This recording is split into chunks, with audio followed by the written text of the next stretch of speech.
Welcome to Fans Without Borders. My name is Ray. And I'm Brent. Brent, how was your Halloween? Halloween was good. It went well. We were able to safely celebrate Halloween. Kids have lots of candy to eat. The parent tax will have to come into play at some point here, and so I can get a little bit of candy myself. But in general, the parent tax. You'll find out someday. I as a kid I remember it. They didn't call it that. What they called it, what my parents called it was, don't eat any until we check it out first. Yeah, that's literally what they told us. They had to check out which. Yes, I understand. You hear all the horror stories. Oh, there could be razor blades. There could be this. There could be whatever. But no, whatever. You're just trying to. We really do have to check it out first, at least for the 4-year-old, because both my kids have a red dye allergy. Like, it gives them a rash. So I really do need to pull out the Skittles and stuff. My 8-year-old, my daughter, she understands it, and so she gets M&Ms. She's already opened the bag of M&Ms and pulled out all the red ones. And those, and she'll keep them. She'll put them in a bag and say, "Here, Mom, here, Dad, you can eat these ones or throw them away, whatever." And she'll eat the other ones. But yeah, in fact, last time we went to Las Vegas, we went to the M&M store and bought them both a jar of single color, all blue M&Ms, and they loved it because they could have them all. But so that's what we usually watch out for. But no, Halloween went really well. My daughter was a character from Animal Crossing whom nobody would ever pick up on, ever, if you looked at her. Even if you knew what Animal Crossing was, you're not going to get it, and everyone just thought she was a cat. Okay, great. My son was basically Miles Morales Spider-Man. He loves the black Spider-Man costume way more than the red costumes. And I'm like, it's a good costume, so... If it's the one from Into the Spider-Verse... It is. Yes. Yep, it is. Yes. Costume's fantastic, and would love to see that in live action. Someday. So, all in all, Halloween went well. Did you dress up or do anything for it? No, I had a miserable Halloween. I don't want to get into it. Sorry to hear that. But it was the highlight of it was forcing myself to watch It's the Great Pumpkin, Charlie Brown on Apple TV Plus. Yep. Which I saw some people were kind of I didn't hear a lot of chatter about this, but some people were kind of up in arms because I think this is the first year they didn't broadcast it on regular television, and was only on Apple TV. People don't like it. Pretty sure it's a rights thing. Because Charlie Brown, there's new Charlie Brown content called a show called Snoopy in Space, and I think there's another thing that are Apple TV Plus originals. So that's actual kind of library content, which is something we don't really get to talk about with Apple TV Plus a whole lot. Apple bought the rights to the holiday Peanuts specials, and yes, and people are all up in arms. And I saw these petitions because they're not broadcasting them. It's like, no, but they're also not locking them behind the paywall. They made them free to everybody, regardless of whether or not you were subscribed to Apple TV Plus. You could watch it in a web browser or whatever. So or you could make a free Apple account, log into it on Amazon or Roku, and watch it. So I think it's more just people are upset they couldn't just turn on CBS or NBC or Fox or whatever it was. But we didn't even watch it. I totally forgot that they even had it. Or I would have watched it yesterday with my son when we were watching other little Halloween things. So I probably would have brought that one up, but I totally forgot about it. I'm not going to lie. Well, it's a classic. I'm a huge Peanuts fan. I read the comic strips when I was a kid and watched all the specials, and that one is probably my second favorite special. The best one is Christmas. Come on, Charlie Brown Christmas. Sure. Fantastic. But then there's also, people forget the Thanksgiving one that's in between, which hopefully we'll get that. Well, that's because people forget Thanksgiving still has to happen before Christmas. Yeah, that's November is starting now, and that's one of my just really quick here, because I really don't want to talk about how awful my Halloween was. Anybody watching college football knows why. Anyway, so I've had this discussion with people about holiday movies, and I asked somebody, okay, name your top 5 Christmas movies. And you can very easily, whatever your list is, come up with a list of your top 5 Christmas movies. You can come up with your top 5 Halloween movies. You can come up with you can even do top 5 4th of July or, any of those types of holiday, Valentine's Day, any of that, right? Name your top 5 Thanksgiving movies. Yeah, no. Right now I'm struggling to think of one. In fact, as I could see where you were going with that, I started thinking of it. I'm like, you know what? It was not a Thanksgiving movie, but it did have that like set in the fall family sort of environment feel. I'm going to say Knives Out. I could see me like wanting to watch around Thanksgiving time, but it wasn't a Thanksgiving movie. I still need to watch that movie. Oh my God, do you really? I thought you watched it. Oh. No, it's stupid. It's stupid. I've owned the movie for months. I bought the movie. It was on sale months ago. It might have even... Was this pre-pandemic? I don't know. I don't know if it was pre-pandemic or if it was one of the early pandemic deals, because that's totally been a thing. Pandemic deals on digital content. There's been a ton of that. But I've owned this movie for months. Haven't watched it yet. Anyway... There's 2 Thanksgiving movies. There's specifically 2 Thanksgiving movies. There is Planes, Trains, and Automobiles. Okay. With John Candy and Steve Martin, which is getting a reboot. Who's in that reboot? Is it Will Smith and Kevin Hart? I think. Ooh, I don't know, but I like the cast. Yeah. The other Thanksgiving movie that for certain exists, it's a movie called Dutch. With I don't know that one. Ed O'Neill from Married with Children, and... He went by his name was Ethan Randall at the time, but his name is Ethan Embry now. What would you know him from? If you look him up at like Empire Records and like Can't Hardly Wait. Oh, okay. If you'd know him if you saw him. I recognize him. Not just from those, but I'm pretty sure he is in. Yep, Grace and Frankie. That's the place I've seen him most recently. Grace he's and Frankie. in the Netflix show. Yes, on Netflix. That show is hilarious. But those 2 are hilarious. So I haven't watched any of it, but yeah, those are the only 2 Thanksgiving movies that really like exist. Like as far as feature films, and I love both of those movies. They're both John Hughes movies. I forget. I think he wrote both and might have directed one of them, but they're in the same vein. If you're, I don't know if you're a John Hughes fan, if you like any of his types of work, we'll have to talk. We'll have to have a John Hughes discussion one of these days for like Patreon or something. But that's a whole subsection of film conversation that we could have. Just look down the list and see if you've seen any of his movies. You probably have. Whether it's like Uncle Buck or like any of that. I've seen some of his movies. Yeah. Okay, cool. But yeah, those are the only 2. Thanksgiving is such a shafted holiday. Like everyone completely forgets about it. It's literally, I don't even know if people understand. People know Black Friday more than they know Thanksgiving. And it's like, you don't even realize the holiday that happened before the holiday where you go and spend a ton of money on Christmas gifts. And it's literally like once Halloween is over, people take down their Halloween directions and or their Halloween decorations and start putting up their Christmas decorations. Never mind any of and listen, Thanksgiving. Someone right now is probably thinking, well, Thanksgiving is a whatever holiday. Yes, I know all of the truth about Thanksgiving and all of this. Yes, I get it. It's an American holiday. It's not. It has no other. I mean, Halloween, I guess, is not American, but like Halloween is international. But whatever, it's just a forgotten holiday. It's a forgotten holiday. But there is a Charlie Brown special for it, and I will be watching it if they have it available because it's actually not that bad. I don't forget Thanksgiving because I get a couple extra days off work around Thanksgiving. So I'm like, oh, I like Thanksgiving. And we are in the market for a 4K TV. We have been looking, and so yes, I am definitely watching those Black Friday sales. We have been looking. Have the Chiefs ever played on Thanksgiving? I know they don't normally have a game, but have they ever played either Dallas or the Lions or had a Thanksgiving game? I am not willing to say it's never happened, but I will tell you I don't remember it happening. Okay, yeah.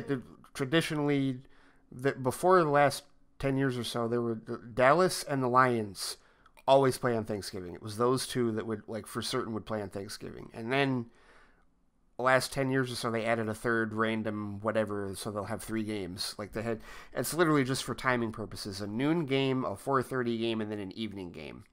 So it's like you have a game while you're preparing the dinner, you have a game during dinner, you have a game when you're about to pass out after you've eaten all the dinner. They have, but it looks like it has not happened since the 60s, according to what I'm looking at my Googling. Okay. So, all right. Speaking of which, the Chiefs have a game in a couple hours, so we should probably get going on a show because I got to watch them get another victory. Who are they playing? The Jets. Oh Lord! Oh my goodness! Wow, man, enjoy that. Good. Now watch. I say this, and they'll get their first win, right? Because they're still winless, aren't they? Yeah. At this point, 0-7. Okay. All right. So, don't worry for YouTubers. I will totally update in graphics at the bottom what happened in the game, like I've been doing. I don't know if you've seen that. Have you noticed I've been doing that with the because there was we whenever we make sport, like there was one episode we made comments about you made a comment about you didn't correct any of my comments with it. There was one where it was like when who'd they lose to? Who'd the Chiefs lose to? Some stupid team. Yeah, I have to double check. So I put that underneath, but then I also mentioned the Lakers and the NBA Finals. And like that was, so I had to bring that up as well. It's weird when you do a show when you record a show on a Sunday, and then you talk about sports that are happening after you record, but then you're posting the video later. It's like, okay, so I don't know. I've had a little bit of fun with that. They lost to the Raiders. So yes, I really do stand by my some stupid team comment. That's for you, Jamie. Good grief! Oh no. My baby sister's boyfriend, he's a huge Raiders fan as well, so he wouldn't appreciate that either. But at any rate, no, you're right. We should do a show because I think the Lions play as well today, and they're 3-3. The Lions have 3 wins. They beat I guess everybody beats Atlanta these days. Sorry, Atlanta fans. I know we do have Atlanta listeners because they were asking me if I was going to talk about that on the show. So sorry, it's tough being an Atlanta fan right now of like all sports. It's not tough being an LA fan of sports, that's for sure. Lakers and Dodgers. At any rate, to get on with the show, enough with sports ball. We do want to, of course, mention that this is a Squadcast media show that also features DC Film Squadcast with Tim and Scott, the DC Comics Squadcast with Jordan and Chris, Horror Comics Podcast with Chris, Marvel Squadcast here and there with Brent and Brock, and DC TV Squadcast, which is on an unplanned hiatus at the moment, but will be returning at some point in the not too distant future with some new episodes. We've got a few DC TV things to actually talk about in our show today as well, but at some point in the not too distant future, that show shall return. It was completely unplanned. Sorry about that for anybody that has been waiting, but it has been a bit of a slog trying to get through some things here, but that'll come back in the not too distant future. And then, of course, thank you to those of you who support us over on Patreon. If you have not heard it already, our Batman Returns review is up. It's hilarious. It was a lot of fun to record. It was a lot of fun to listen back to. So I have not laughed out loud as much on, and I've listened to like almost all of the squad. We're all hilarious, especially your patrons. If you haven't listened to this yet, Brent's comedic timing is at like a premium in this entire. I'm just gonna say these 2 words. It's like my favorite thing you said in the whole thing. Request denied. That's right. I love that phrase. I don't get to use it nearly often enough. Coming up ahead, we've got 1977 Spider-Man, which we have not recorded yet, but we've scheduled it. Like it's so far, I don't know who else is going to be there, but it is scheduled at least. I'll be there. Perfect. Early. That's my plan, and hopefully you'll be there as well. I'm the one who asked when are we doing this, so yes, it is scheduled. It is on my calendar, quite literally. New show to the network, to Patreon, to both technically. Early access for Patreon. It's called Enter the Night. This is from Tim and Jordan. They're going to go back through basically every Batman comic. They started with Detective 27, and they are reviewing them. And they're going through and they're keeping account of how many times he kills somebody. And they're talking about things of like how it looks like story elements from them that you can track to all the way to the present day. And the reason I was a little hedgy there on is it new show to the network, new show to Patreon, what is it? Is because it's both. It's early access for patrons, so you're going to get it, and according to what Tim explained, at least a minimum of 10 episodes will be exclusive to Patreon before he releases them publicly. So, I mean, this is evergreen content. It doesn't matter when it releases at this point. So, episode 1 is available on Patreon now. So you get 9 more episodes of that out there before they'll start releasing them publicly. But I listened to it. It was good. I would highly encourage you patrons to check it out if you haven't heard it yet. It's about the GD Batman, of course. Absolutely. Fantastic it is. idea. It's I love it. A few years before that particular phrase came into play, going all the way back to Detective 27. And Scott probably still gets a kick out of the fact that I use that phrase and still haven't read that book. Yeah, me too. Book, I think it's funny too, but you get the reference and that's enough. Okay, we've got to talk about a couple serious things. We got a few serious things and then a few fun things. We're going to start off with this. This is our last episode of the show prior to the election in the United States of America. We understand our entire audience is not from the USA, so right now we are speaking just to the USA audience. Go vote. We're not telling you who to vote for. Everybody should have a chance to have their voices heard. Everybody should get to vote. This is, in my opinion, literally the most important election of my lifetime to date and probably of my entire lifetime period, like total. Like, this is the big one. Again, I'm not telling you who to vote for. I'm telling you, if you haven't already voted, you should go get in line and you should cast your ballot. And if you have an absentee ballot, which is what I did last week, drop box or your clerk. Yes. No mailing at this point. It is. That much I will say, because there's a solid chance that your vote will not be counted if you mail. So it's definitely too late for mail. Yeah. So drop box, and which is what I did, or directly to your local clerk, whoever that is, and there are websites out there that can point you in the direction of where you've got to go with that. But I echo everything that Brent just said. I'm not telling you who to vote for whatsoever. Just make sure your voice is heard, because it is important for everyone's voice to be heard in the United States with respect to this particular election. Okay, and then moving on to another topic, a little more serious, of course. Sir Sean Connery has passed away. Movie icon, right? Icon almost feels like too small of a word for what he is, but legend, I don't know. What word do you want to give? And it's probably not big enough for Sean Connery. I had no idea he was sick. I still haven't actually seen exactly what the cause of death was or if it's been released, but definitely a huge loss to the movie industry. Yeah, he was one of those actors who who retired. He retired some years ago, and he was not actively acting for a while, and he was 90. I had to, when that first came out, which that was another reason why Halloween was miserable, because that was the first news I got on Halloween. But I had to rack my brain. It's like, okay, what's the first Sean Connery movie I've ever seen? And weirdly enough, I think the first time I saw him on screen in a movie was his cameo in Robin Hood, Prince of Thieves. Mm-hmm. He has a cameo in that movie as King Richard. But the first full movie of his that I saw was The Untouchables. He plays Malone along with Kevin Costner, Andy Garcia, and of course Robert De Niro in his incredible turn as Al Capone in that movie.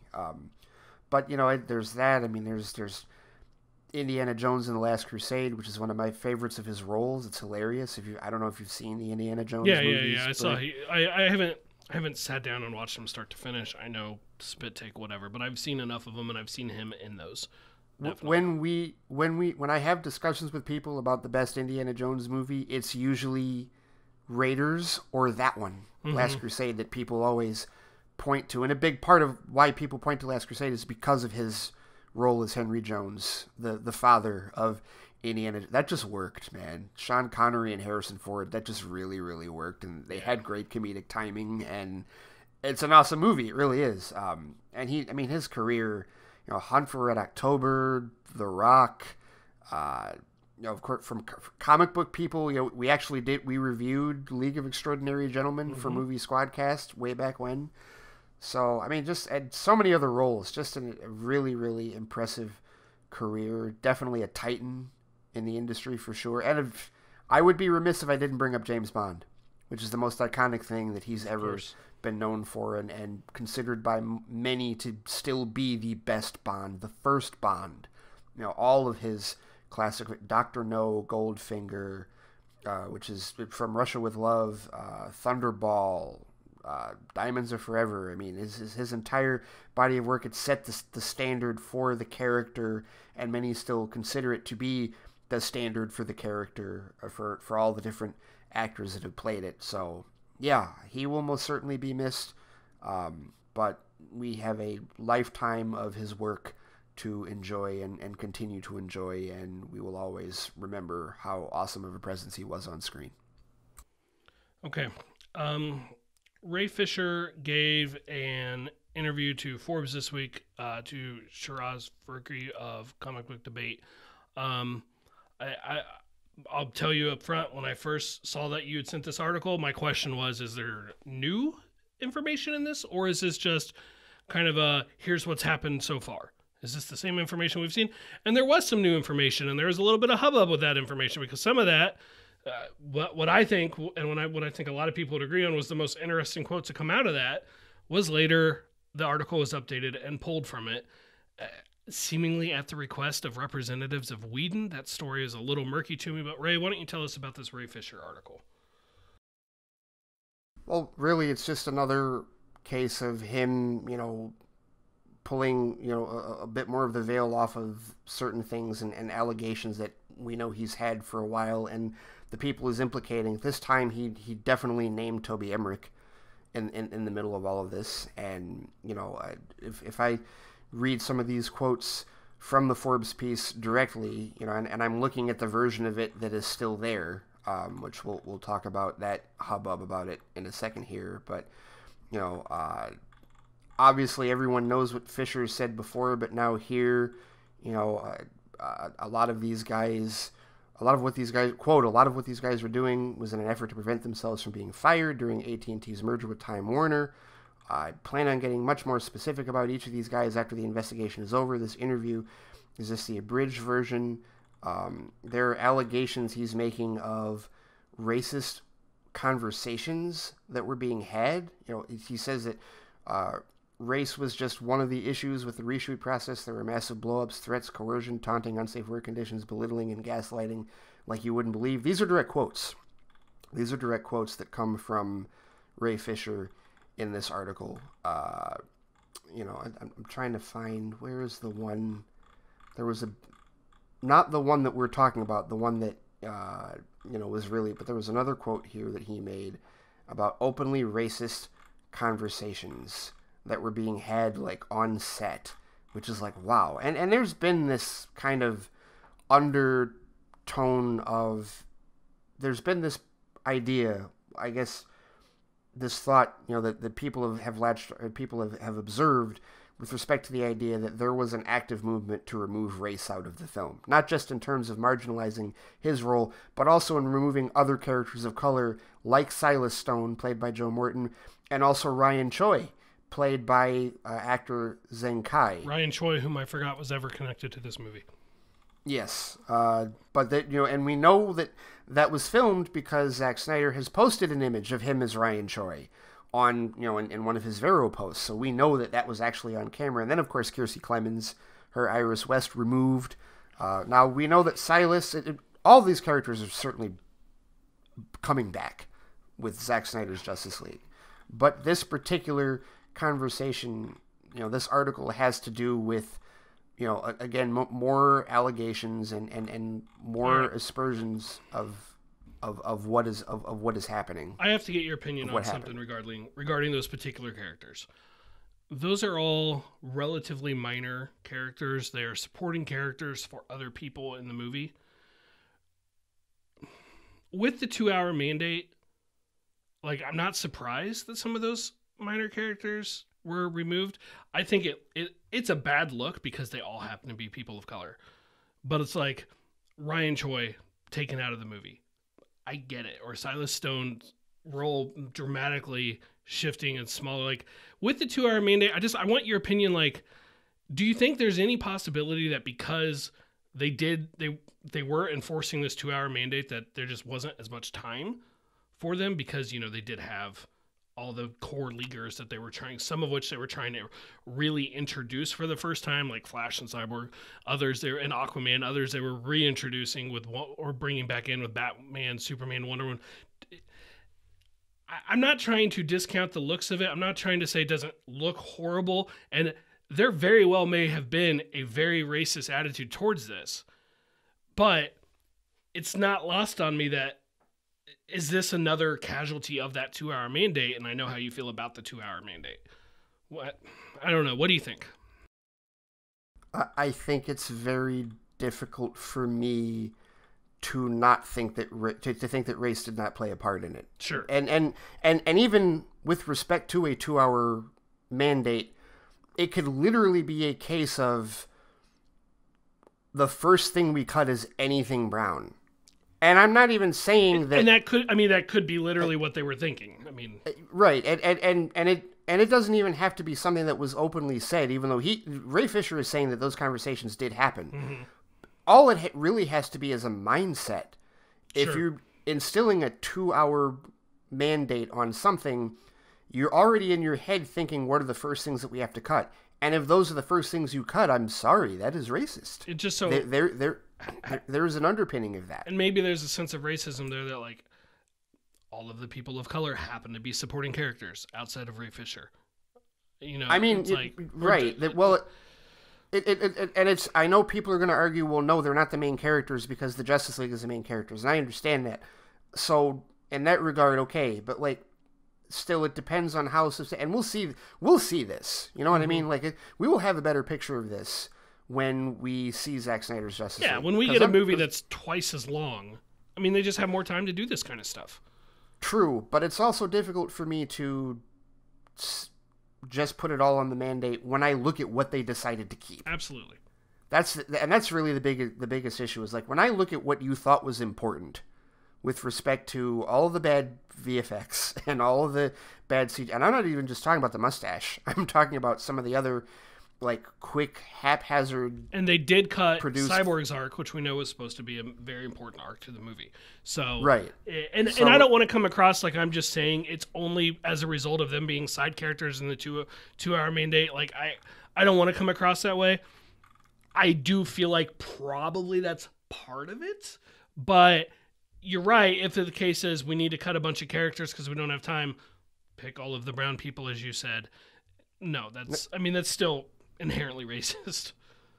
Now, with respect to, the Whedon stuff, because this article was written by Shiraz Faruqi, who at the time was a contributor to Forbes. He's no longer a contributor to Forbes now. Oh, because really? Yes, it's because the Whedon camp apparently requested that he be removed, and after they removed the quote. Okay, so when you read this article now. Really? You didn't know that? No, if that made it into our group chat, then I completely missed it. I don't remember seeing it. We definitely talked about... You weren't on Twitter yesterday. It was all over Twitter yesterday. Not really. No, I really wasn't. Yeah. No, it was... So, wow. Shiraz, unfortunately, is no longer a contributor to Forbes. Yeah, it is. That's BS. And there's I agree. Hashtag justice for Shiraz is out there. But to me, That's crap. Shiraz is an awesome person. He runs Comic Book Debate. He and his brothers, the Faruqis, have been fantastic from the beginning. They're one of the least toxic, most above board families with respect to what we do and with respect to all of this. They're huge Superman fans, and Shiraz has written a bunch of pieces about Superman being an immigrant, but he's also the guy, the Faruqis are also the ones that organized the Black Panther outing, to get all the inner city kids. So they don't believe in the tribalism crap. They're the last people that anybody should be taking aim at. What? To me, that's such crap, because it was Fisher's quotes. Fisher's the one who said it. Right. Oh, right. Well, what is, I think the general perception here is that Whedon's camp basically wanted him removed as a result of this, which, yes, you're right, completely crap, because it's nothing that Shiraz said himself. But even further, I think what this really implies is that Joss Whedon, we haven't heard anything from Johns about this. We haven't heard anything from Berg, and we haven't heard anything from Emmerich or publicly from even Walter Hamada when he inserted himself into the position. And Walter Hamada is someone that wasn't involved in this at the ground floor, but he's become involved, when Fisher alleged that he tried to throw Whedon and Berg under the bus with, if he would lay off. At any rate, Whedon is starting to, through his representatives, apparently, speak up now through his lawyers, and they got Forbes to do this, essentially. And to me, it's interesting to me that he didn't challenge anything else that was said with respect to what happened with the abusive behavior and careers being threatened and coercion and everything like that. He didn't challenge that in the article. What he did challenge was this allegation that he changed the skin tone of an actor in post-production. Which we don't still know what movie that's from, right? Like, everyone, myself included, assumed Justice League.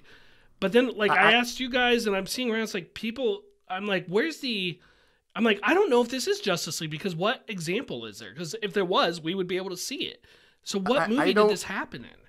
I don't know why Fisher's bringing it up if it wasn't Justice League. Sure. But I guess that's how I haven't seen, questions about that, but I think you just kind of assume that it's Justice League. If it's another movie, okay. But that was the line that was removed. Mm-hmm. That was the part of the article that was removed from the Forbes piece. And so Whedon, his camp appears to only be attacking that particular... The idea that he is not a racist.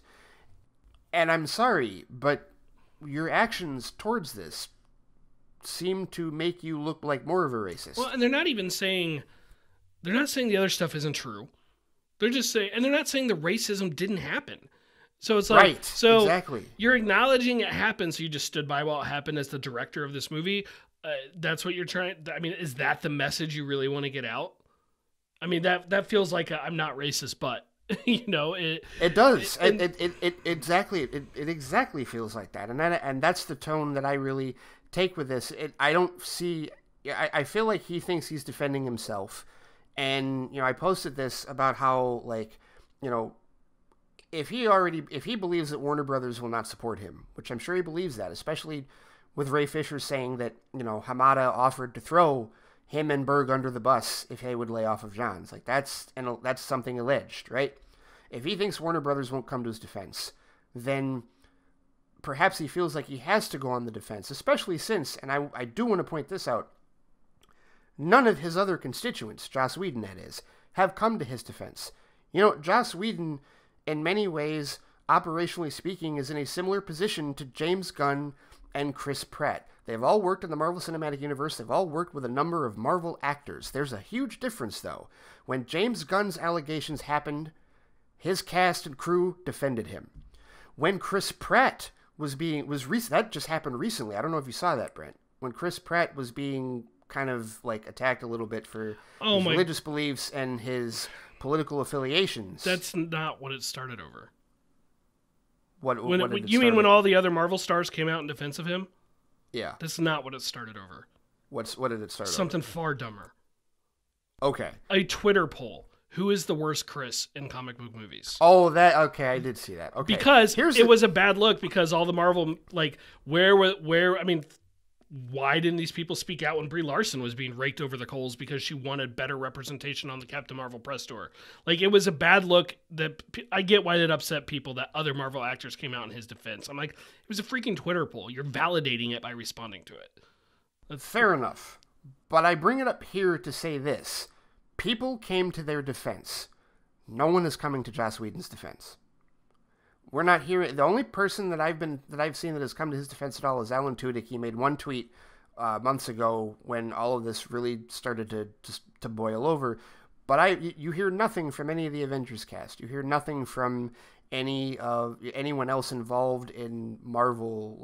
Not that Feige would say anything, but it's just very telling that no one is coming to Joss Whedon's defense. Nobody's corroborated it. Maybe nothing happened on the set of Avengers or Age of Ultron that really would go into these stories. And some of them, some of the cast members absolutely would say, no, this crap happened. Mark Ruffalo would speak out, right? He would. Anthony Mackie would speak out. These people would speak out if they experienced something.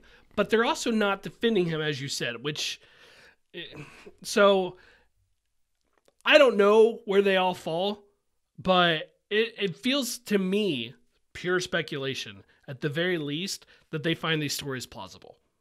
Maybe they didn't experience it, but they find it plausible. And like, there are some people that you talk to, and like, if you heard a story like this about them, like, even if you'd never seen it, you would say, there is no way this person acted that way. Like, I don't believe it at all. Nobody has said that either. I would love to hear somebody from Marvel speak out on this. It's not as important as hearing from Gal or Ben Affleck or Henry Cavill. It's not as important, but they did work with him for 2 movies, for 2 of Marvel's biggest movies, right? One of which is arguably one of the most important comic book movies ever, with the first Avengers. I would love to hear something from it. But at the same time, notice Whedon's never come back. I mean, he's not the only director to never come back, but you direct 2 movies that both make over $1 billion for the Avengers, and he's nowhere to be found after that. I mean... And you've brought up before the other smoke that has surrounded Joss Whedon's career with respect to the Charisma Carpenter stuff, right, and like all the other allegations with his wife and everything. There's just a ton of smoke around him, and it's telling that he hasn't done anything in a while. I think the only thing that I've heard of him being involved in is that HBO series, The Nevers. That's the only, but as far as movies and anything with these studios, haven't heard a whole lot. So I think it's telling that he's going on some type of defensive through his representatives. He's not doing this on his own. Like, he's got people working for him and attorneys and all the legals and everything like that. But because he used to be very active on Twitter, and I don't know if he still is now, but I haven't seen it. But like, yeah, it's just, I don't think it's a good look for him at all. And I think it's very interesting that he chose that particular thing to attack and that he didn't attack anything else. He's not denying that anything else happened. I think that's something that we need to remember in the middle of all of this, is that he is not denying that any of Fisher's other allegations occurred. He's only denying that particular thing with respect to someone's skin tone being changed in post-production. He's only alleging that didn't happen. Everything else, he's leaving aside. And I know there's been talk of like, and this is where I don't know enough of, how much of that color correcting are they going to try and attribute to the shooting on digital versus shooting on film? I'm sure some of it happens, but again, I want to know what this movie was, because if it was Justice League, which character and how did we all miss it? Because with the way that movie's been torn apart, you would think somebody would have looked at some pictures of the actor or the actors, whoever it was, and then looked at how they looked in Justice League and been like, this is not right. Like, they do not look normal. And I don't know. I will say this. I believe Ray Fisher. I am ready for that point where I am patient. I am ready for the next step. I'm ready to hear something more. I'm ready for something more to happen on this versus litigating it in the court of public opinion. I understand why Fisher would do these interviews. You still want to speak out because you don't want the story to go away. I'm just personally at the point where I'm ready for the next step. Is that going to be 2 more months, 6 more months, 7, whatever it is? I'm like, I feel like I've heard enough. At this point, I want to hear something like from investigations. That's kind of where I'm at. Yeah, definitely. And that's another part of this to also kind of touch on is that investigators have been switched. And according to Fisher, apparently the investigator that is there now is the same one who was investigating Tsujihara. Kevin Tsujihara, former Warner Brothers CEO, who of course was ousted about a year or so ago in favor of Ann Sarnoff, who is in charge of it now. So hopefully the ball now will get further rolling with respect to the investigation. Right. Generally speaking, I feel like when something like this comes out, when he does an interview, when details like this comes out, it is to get the ball rolling further because perhaps things have stalled behind the scenes and perhaps there needs to be a push. I mean, you brought up all the other leaguers that, it would be more important to hear from them. We can't forget that Jason Momoa has absolutely spoken out and supported Ray Fisher in this. Absolutely. And has absolutely is corroborating what Ray Fisher is saying. We cannot forget that. Jason Momoa is 100% behind all of Ray Fisher's allegations. So he is a leaguer that has spoken up. Whether or not we get more, we will see. But yeah, the story continues, and it is unfortunate that Shiraz Faruqi ended up being somewhat of a work casualty of that. It's absolute crap. It's horrible that Forbes would just bend over that way. I'm sorry. That's probably a little crass for how we normally are in this show, but that's absolutely crap that they would fire him over a quote that he got from a source that is going to bring a ton of traffic to, and that quote is going to bring it. He should be getting commended, not fired by Forbes and that Forbes editorial. I could not agree with you more on all of that. Shiraz will be fine at the end of the day. I'm sure he will be. But yeah, we don't want to. We just want to make certain that And it was funny because Sean O'Connell from Cinema Blend, actually he wrote a story about that quote being removed, but he screenshot the piece that was removed and put it back in the story. So that quote's out there. And it's the internet. When it's posted on the internet, it never dies. Our group chat has the text of that quote because I copied it in and said, "Oh, this is the quote people are talking about." I mean, that quote's not going anywhere. No. So I mean, we'll see what happens, but yeah, not a good look for Joss Whedon at all, in my opinion. Really not. Whether he is a racist or not, he looks like more of one now. I'm not a racist, but yeah, that's where my head's at with it. All right, let's move on. Let's move on to something that is a good look. How about that? Totally changed what we're talking about and everything. Let's talk about Titans and Red Hood. And I told you before we started today that I actually had a negative about this, and you're like, oh gosh, what is it, right?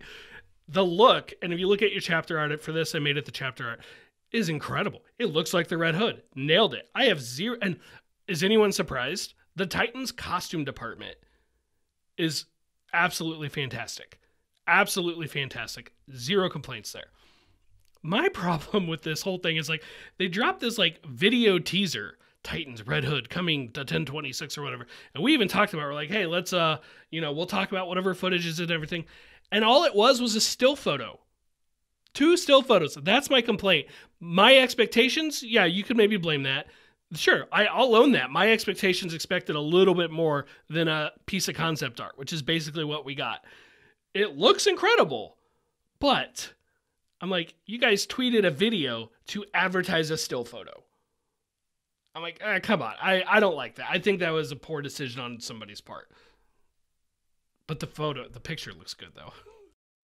I hear you on that. And if we really want to go full fan into this, we could say, okay, listen, Titans, we want you to succeed. We want Titans to be a successful show. But you do have a decent amount of goodwill to rebuild because you can't stick the landing on any of your season finales. You've done very well in terms of the content. We brought this up before. You've done very well in terms of the content of your seasons. You can't stick the landing. First, you couldn't figure out what you wanted to be the landing for the end of season 1, and then you dropped the ball on the ending of season 2. You just did. Sorry. Subjectively speaking, it's all subjective. Yeah. So yes, from a fan perspective, I totally understand your expectation. Please, can I have some type of produced video? It doesn't even have to. There don't have to be lines. It doesn't have to be dialogue. Just a motion look of the Red Hood costume. You remember that look of the Deathstroke look from Justice League? Or really, it was going to be from the Batman, the costume test look that Ben Affleck tweeted out years ago, and that was. It could have been that. It could have. And I would just be like, this is great. It's amazing. I love the look of it. Awesome. Looking forward to seeing. Do I feel like he should have a crowbar? Yeah, I do. Okay, there's probably going to be no crowbar. I will accept that. Tell me the story you're going to tell me. Tell me the story. Let me see.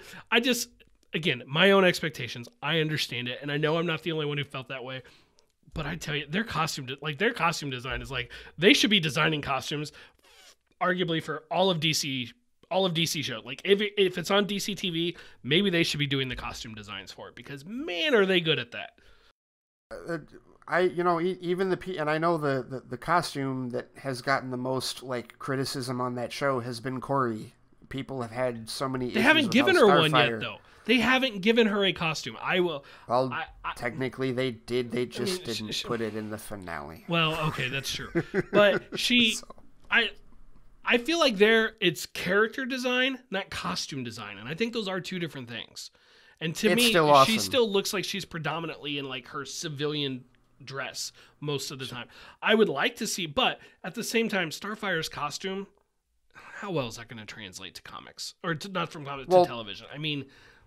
Well, still, and you're right. There is a difference between character design and costume design. You're absolutely right. But I'm just saying, like, in my opinion, they've even gotten that right. Like, with respect to, like, the aesthetic and how it fits. I mean, come on. The Nightwing costume, even the Robin costume before the Nightwing both Robin costumes, whether it was Dick Grayson or Jason Todd, were very good.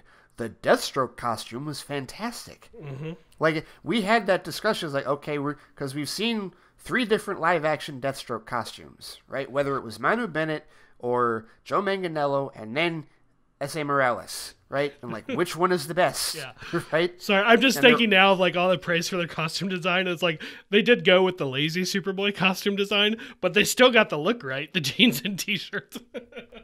Well, there isn't a whole lot to Superboy, is there? There's not. Like, not the Connor Kent version. And not the right? by far the like that is his most popular and most used look. I just think it's funny because it's like, well, you still got that look correct. I'll give you that. but this Red Hood costume looks fantastic. Again, my like exposure to Red Hood has been Batman Under the Red Hood. And, like, maybe the first 12 or 13 issues of Red Hood and the Outlaws Rebirth, which I really liked. I really liked that book. That's definitely one that I want to revisit sooner than later. I will ask you this real quick question, though. Will you be disappointed if the transformation happens off-screen? What do you mean by transformation? Well, we know how he becomes the Red Hood. We know what happens. And I mean specifically, if we don't see him crowbarred and then resurrected, crowbarred, and then back to the adjective. Yeah, yes. I don't honestly. I don't think we're going to see him crowbarred because I turned that into a verb. I turned that into a verb actually. Yeah, crowbarred. but yes, no. If we the Joker's been referenced multiple times in this show. Like we know the Joker's there, so it's like if we don't see that, and if we don't see him brought back to life, and if we don't see him actually become like, basically, all right, I'll throw this scenario out to you. This is pure speculation. It's 3rd season of Titans. Red Hood shows up in episode 5 or 6. If we don't, and it could be one of those scenarios where he shows up at the very end. Here's the reveal. Will you be disappointed if the very next episode after that isn't the flashback explaining how he became Red Hood? Which this show has done before. This show has done that before, where they have introduced characters, like, right at the end, and then the next episode is, here's their story. The show has done that before, in both seasons, so. I would like an episode like that, but, I mean, I don't think the crowbar is going to happen, because I feel like they're already going to have to be so different than what we've seen from the comics. Right? They're not going to have Ian Glenn suit up as Batman and redo Lonely Place to Die? No, Death in the Family. Sorry. Lonely Place to Dying was Tim Drake's when he became... They're not going to redo that. Honestly, my expectation is we've already seen Jason Todd kind of go off on his own. I think he'll maybe show back up one more time as Robin. Get pissy with everybody, leave again, and a couple episodes later he reappears. That said, it wouldn't surprise me because we've already seen him get pissy with everybody once and drive off on his own. He's basically off on his own, right? If I'm remembering right. It wouldn't surprise me if he just showed up as Red Hood and at the end of one episode, Red Hood is facing down Nightwing. And the next episode will start with the two of them fighting and they'll mimic like the Under the Red Hood animated movie. Have you seen that one? Yes. Okay. I rewatched that recently because... Superhero Discussions was going to review it. I'm like, I'm going to rewatch it. It's been forever since I've seen any part of it. And in that, he basically like Red Hood fights with Batman, and Batman figures it out. And Red Hood like gives him like one little clue, calling him like Bruce real quietly or whatever. It wouldn't surprise me if we see that mimicked, and then the next episode is like, where did Jason Todd go? How did he? But I don't think we're going to see him. I don't think Joker's going to get diplomatic immunity like he had in the comics when he crowbarred him. I don't think we're going to see Joker at all. I will be shocked if we do. If we do, I think it'll be like the glimpses we got of Batman in the second to the last episode of season 1, where it's really just shadows. And maybe we'll see like a crowbar coming down. But then for that to happen, we will have missed like all the grieving time that presumably the Titans would have had. Right? Like we won't see any of them grieving over the loss of Jason. We won't see Dick especially grieving over the loss of Jason. That doesn't play right to me. So I don't think they have time to do it the comic route. If they want to go to Red Hood, I think he has to get pissed and he's going to come back on his own and just say, you guys are a bunch of wusses. I'm going to kill these people. So you're already prepared for this not to be he dies and comes back as Red Hood. Absolutely. I do not think he's going to die. If he does, this is so weird. Great. Great. Let's kill him first. To me, it is part of his character, but if he doesn't, fine. And if they do, are they going to just go straight Lazarus Pits like the current continuity? Or are they going to Superboy Prime punch it? Probably not that one. It is weird, but believe it or not, we've been in this position before. If you way back when, we were waiting for Misty Knight's arm to get chopped off. And they kept teasing it with it. Is this the time? Nope. Oh, her arm's fine. Ah, dang it. Lose your arm. Come on. Right. And Simone Missick commented on that about how it was kind of weird for everybody rooting for her to lose her arm, but it was something they were looking for. And yes, they did tease it. Season 1 of Luke Cage. It didn't happen till Defenders. But then when it happened, it was like, and then it was part of the reason I'm so happy you lost your arm. Right, it was part of the reason Iron Fist Season 2 was so awesome, and we really liked it. Yeah. But no, it is kind of a weird place to be in where you're waiting for someone to die. Like, I mean, in that regard. So that they can come back. So they can come back. That's right. So, I mean, that's where we're at. I wanted footage. We didn't get footage. Okay, fine. I like the look. I do like the look. Red Hood is not like... He's not my favorite Bat character by any means, but he's an interesting one. He always shakes things up. He's cool in group dynamics. So I'm looking forward to seeing what they do with him. Bat family, man. Can't wait to see how he plays in Gotham Knights. Yes, absolutely. Yes. Speaking of Bat family, we got a first look at another member of the Bat family, Batwoman. We got our second first look at Batwoman, which is oddly phrased, but it's our new Batwoman. The Ryan Wilder version coming to season 2 of the CW show Batwoman. I'll tell you, Ray, I like the look a lot. Like it's not the same costume. It's mostly the same, but there are differences, but it is Batwoman. It's not Ruby Rose, but it's Batwoman. It looks really good, I think. What did you think about it?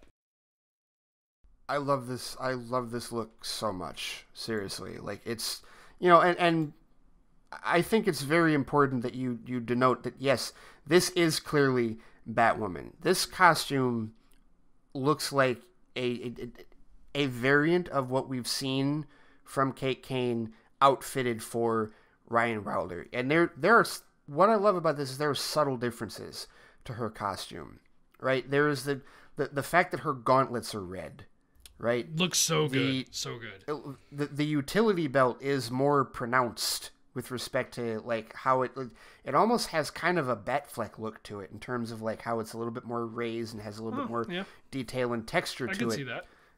And then obviously my favorite part of it, her hair is fantastic. And I've seen the mental gymnastics already with people talking about, well, what does that do for her secret identity? People are obviously going to know she's a black woman. So what? Well, they're going to know she's a black woman because you see half her face. I'm going to put that out there. They're going to figure out that's not going to be a secret. True, but I saw somebody on Twitter actually intimate that it's going to narrow down the search parameters because there can't be that many black people in Gotham. Gotham is a huge city, and it's not like black people are just 1% of the population.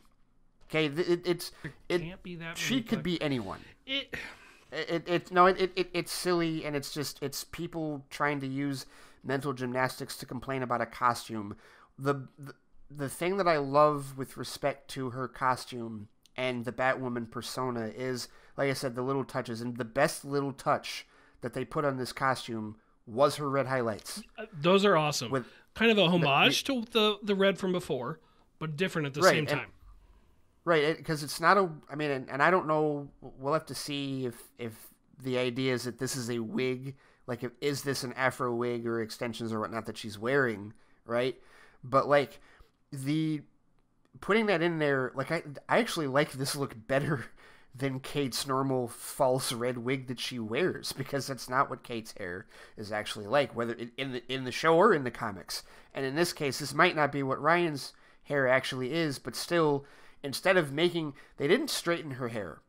They didn't straighten her hair like Kate's wig is. They made it, it gave it a more natural look for a black woman. But they put those red those red tips right in there to give you that hint. Yes, this is Batwoman. This costume is fantastic. And to be honest with you, it has really helped. I told you, we were talking before about how we have our trepidations about going this route for season 2. The idea of scrapping Kate Kane altogether because of the situation with Ruby Rose and going with a completely new Batwoman and basically tossing aside everything that you set up in season 1. We have had our concerns about that. By the same token, for me, I think time has helped me parse that. And seeing stuff like this does make me very intrigued and actually does get me excited to see what they do for season 2. I'm not going to lie. There's still certainly concerns with the story and how it's going to fit with the characters, but I am very intrigued looking at this. This is, and the CW has done this before with these official image reviews or official image releases. They did this for Ruby Rose originally when she was dropped. So this is awesome. I am very intrigued about how they're going with this. I still have my concerns. They're still there from a storytelling perspective. Visually, she looks great. And you know what? That's part of it. You still gotta look great. I wanted them to not just stick her in the Ruby Rose costume, and they didn't. And it wouldn't surprise me if there's a scene of like, okay, let's modify this for you because Kate's no longer wearing it. That's fine. Like, if this is literally in story a modified version, well, that's not unlike her costume. Kate's costume was a modified version of the Batman's originally. But just from a visual perspective, I love the look. I think they nailed it. I don't know if you've seen these. I haven't shared them, but there's been a couple behind the scenes, like, I'm not going to call them leaks because, like, she posted one of them, like, just set photos or set videos of her in costume, not filming anything, like, not just, hanging out. And it moves well. It looks good in motion. Costume-wise, I have zero complaints. I have zero concerns. I really didn't have concerns to begin with because I really did like the Ruby Rose costume. I liked the red because it was who she was in the comics. She was a character with short hair in the comics who wore a red wig to help as part of her disguise. And so I like the look of it. I think this looks great too. I did pull up just a look of the two costumes side by side, and I'm going to give it to this one. I think our Ryan Wilder, our new Batwoman costume, is the better Batwoman costume. But they're both Batwoman. And I'm still not, like, super hyped about the Ryan Wilder story today, but I'm open to it. And at least I've liked what I've seen from the actors at Fandom. I've liked what I've seen of the costume. At least they're moving in the right direction. Or at least they appear to be moving in the right direction to make it work for this situation they found themselves in. We should also point out that with respect to the DCCW schedule, we do have a schedule for premieres. Really quick, I'll go down the list here. Batwoman Season 2 is going to premiere on January 17th on the CW. And then after that, I mean, they released premiere dates for other shows. Like, I think Riverdale is coming back January 20th. And then, like, Jared Padalecki's new show Walker is coming out on January 24th. But then after that, in February, Black Lightning will come back for Season 4 on February 8th. Flash Season 7 will start on February 23rd. And that night, February 23rd, will also feature the premiere episode of Superman and Lois. So that's a big one right there. So January, February is when the CW is making the DCCW is making its triumphant return. We're not too far away for new seasons. Not too far away. Not too far away at all. Only a couple months before DCCW is back and active again. Really, Mandalorian's back up and running. I've got that, and then I'm going to have WandaVision, and then we'll be there. We'll be ready for DCCW. So add Star Trek Discovery to that for me, and yeah, I'm right there with you. Okay, let's touch on Oscar Isaac. Oscar Isaac, bit of a Marvel legacy casting here. You know, our former Apocalypse is that is so weird that I forgot. I know. You said Marvel legacy, and I was like, oh yeah. I know. Which is, you know, the Ivan it's Ooze crazy because well, but it's crazy because I like that movie. I actively defend Apocalypse. You defend that movie more than anybody I've ever talked to, and that's you do you. But he's back. No lies he's back. detected. He's going to be Moon Knight, and I think this is great casting. He's a great actor. Moon Knight he's a Jewish character, and I know there's been some debate, if you will, over, I hate this, is Oscar Isaac Jewish enough? Because he does have some Jewish heritage. I'm not even going to touch on that. I'm not going to touch on I'm not going to say if somebody is or is not a race enough. I've seen people talking about it, though. I think it's ridiculous. The bigger shock to me was Oscar Isaac made it very well known that like he wanted no part of Disney Plus for Star Wars. And so now, but he's doing Disney Plus here. And so it's like, well, it's not Star Wars, it's Marvel. So he's working with different people. And we don't know what all of his issues were, but we know he had some. He has alluded to having some issues with Lucasfilm and how everything went down with the sequel trilogy. But he's coming to Moon Knight. He's going to be starring in the show. And then we are presumably going to see him in the movie. Feige has said these characters will show up in the movies as well. I mean, he's being offered a chance to be one of the main characters in a TV show for the biggest franchise running right now. Hard to turn down. I think this is a huge win for Marvel. I didn't go down fan casting or anything. I don't usually play that game, but I think this is a huge win, and I want to call out Travis Snell, who like a year ago fan casted. It's like called this and definitely nailed that. I saw the video of him doing it. He's got his receipts on that, so full credit to him there. Ray, what was your reaction when you found out that Oscar Isaac was joining the MCU? He's a fantastic actor. This is most certainly a win. You know, with respect to, I don't know a whole lot about the Moon Knight character itself. I've been told that he's basically a supernatural version of Batman. Sort of, I guess. Somewhat.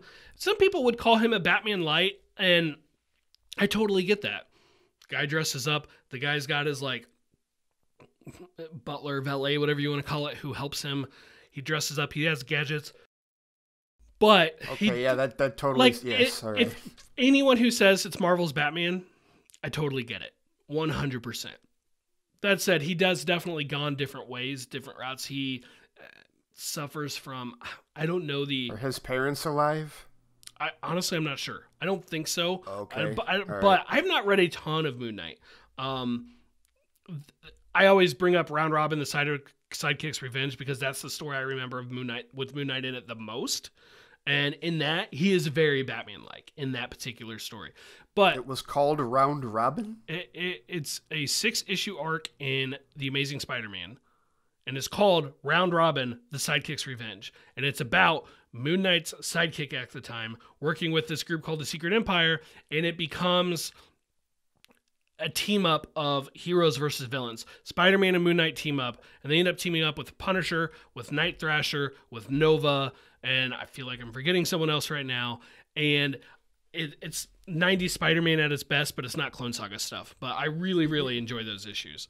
You do understand how, from someone like me that is uninitiated to Marvel Comics, if I hear a title, Round Robin, the Sidekick's Revenge, that doesn't sound like a Marvel book. Right. No, I totally get it.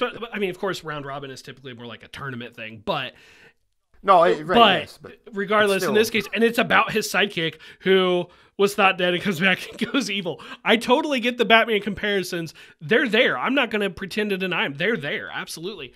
But he does have some other stuff. Like he may or may not have some supernatural abilities that may or may not come from the Egyptian god Khonshu. And I say may or may not because like Mark Spector himself really doesn't know. I'm pretty sure it all is true, but like he doesn't know what to believe. He has suffered from multiple personalities. Forgive me if I'm using the wrong term there. I don't know. Is that the character name, Mark Spector? That's like his main identity's name, but he has had others that he has gone by as well. Okay. Well, I don't have any issues with this at all. Oscar Isaac's a great actor. You know, it's funny, we've talked before about different divisions among Warner Brothers. We do have to remember that there are different divisions among Disney. and that there most certainly is a difference between Lucasfilm and Marvel Studios. Kevin Feige's in charge of Marvel Studios, Kathleen Kennedy is in charge of Lucasfilm. So it's entirely possible that he could have issues with Kennedy and how they operate at Lucasfilm and just decide to slide over to... You don't have to have issues with, Chapek and Disney at large to work for another division. Right. He can... So that's really all this is. And again, he is a legacy. This definitely does count as a legacy, which it seems like Marvel is leaning into that more now because, Well, now they have it. They can. Yeah, well, I mean, they started with Simmons last year in Far From Home, and now we know about Jamie Foxx coming back as Electro, and now this. So, now I'm curious as to see who else they're going to lean into for legacy casting at this point. I don't necessarily think that's a bad idea for them to do legacy castings in this regard. It's just they've never done it before. This is new territory for them. Do I think that his role as Moon Knight will be better than his role as Apocalypse? Yes, I do. As much as I enjoy Apocalypse, I don't necessarily enjoy it because of his role in the movie. I just enjoy the movie itself for what it is. But you're going to see more of his talents. You're going to see him more on screen in this show. So, yeah, hey, bring it on. I think this is a great hire. I do want to mention they also found a director for this series, Mohammed Diab. I hope I'm saying that correctly. He is an Egyptian filmmaker. Hasn't really done much over in the States, but... that if not, with no other information, I gotta believe that some of the Egyptian stuff with Khonshu is going to come into play because they are literally getting someone who is going to know more about that than what an American filmmaker would know. So I'm excited for this series. Is it my most anticipated Disney Plus one? No. Am I going to be super hyped the day it's coming out and I can finally sit down in front of my TV and watch it? Oh, you bet.